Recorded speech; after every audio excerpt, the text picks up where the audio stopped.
First, though, we got to get to a headline that could impact you or your loved ones, and that is more news from Washington, from the federal workforce, of a possible reduction in that workforce once again. Let's go to the Hill now. Looming shutdown, casting a shadow over lawmakers, clashing over funding. Yeah, now the White House warning federal agencies to prepare for these potential layoffs. Let's get to our Melanie Alnwick. She is live in Northwest this morning with the latest update. All right, Mel, a lot to unpack here, a lot of people on edge. What can you tell us this morning?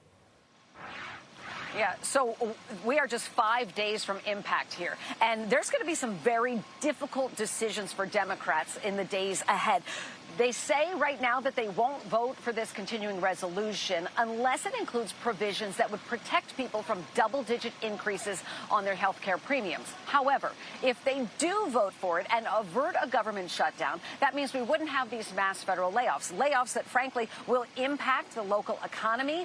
And the continuing resolution also includes that provision that D.C. leaders have been begging for, which is to release $1 billion in their local funds that they need for city services, money that Congress was holding on to. So there's going to be a lot of push and pull here in the days ahead. And federal workers tell us all of this. They're caught in the middle, and they're feeling a lot of anxiety about it.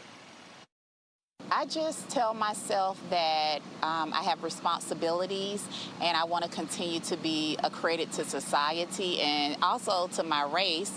And then I think about my grandmother who died last year, Daisy Walker, who was 100, who had an 8th grade education, and some of the things that she may have experienced in her life, and that's what gives me the energy to press on. And I just tell myself that this is temporary and things will get better.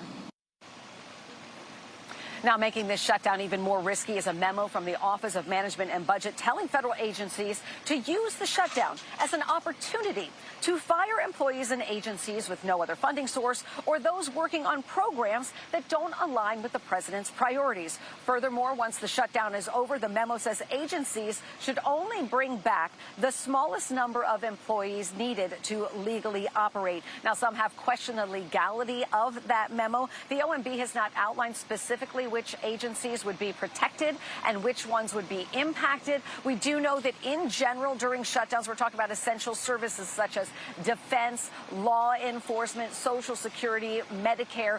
Those are the type of things, transportation safety, that generally workers do stay on the job for. So again, we've got 5 days here, guys, and it is getting very, very tense when it comes to will they or won't they vote for this.